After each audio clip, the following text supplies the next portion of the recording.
Hi, it's Dr. Greg Emerson, currently in my 6th week of my suspension, and I'm down in Byron Bay at a very sacred spot called Tea Tree Lake, where I've been for a swim in the pitch black water, which is black because of the tea tree leaking from the surrounding trees into the water. And I thought what I would do is I'd do my second reading from Marcus Aurelius' book called The Meditations, about how it's helping me get through this time of my life. So what I'm going to do is I'm going to read what Marcus wrote first, and then I'll translate it into what it means for me and how I'm using it to cope with this adversity that I'm going through. Okay, so I'll read what Emperor Aurelius wrote first, and some language that I had to crack out the dictionary for several times, but I'll explain that in the end. So here we go.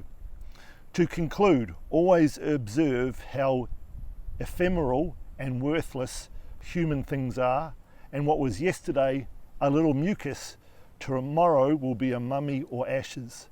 Pass then through this little space of time comfortably to nature, and end thy journey in content, just as an olive falls off when it is ripe, blessing nature who produced it, and thanking the tree on which it grew.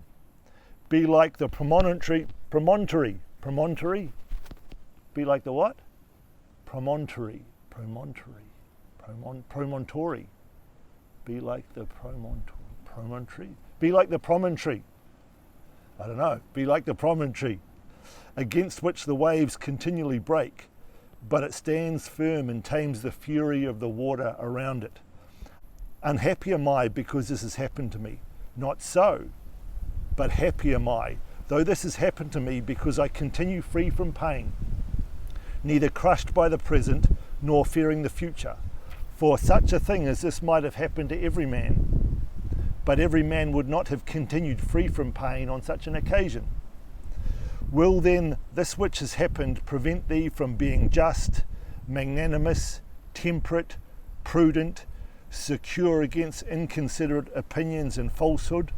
Will it prevent thee from having modesty, freedom, and everything else, by the presence of which man's nature obtains all that is its own? Remember too, on every occasion which leads thee to vexation, to apply this principle, not that this is a misfortune, but that to bear it nobly is good fortune.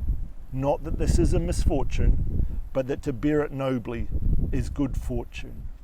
All right, next I'm going to give you a translation in my language, what that means to me. To conclude, observe how transient our lives are.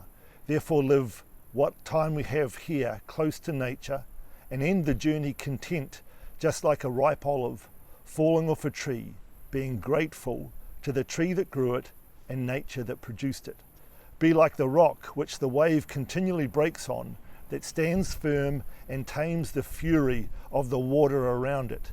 I will not be unhappy this has happened to me, but instead I will be happy because I refuse to be crushed by the present or fearful of the future. For this might happen to anyone, but not everyone can find a way to cope. Will this prevent me from being generous and forgiving the insult, self-restrained, wise, secure against hate? Will it prevent me from having modesty and freedom? Remember on every occasion that makes me annoyed or irritable that this is not a misfortune, but the ability to bear it with nobility and honor is good fortune. So it doesn't matter if you're a Viking or a samurai or Crazy Horse or Navy SEAL Mike Murphy, all bore their misfortune with nobility and honor.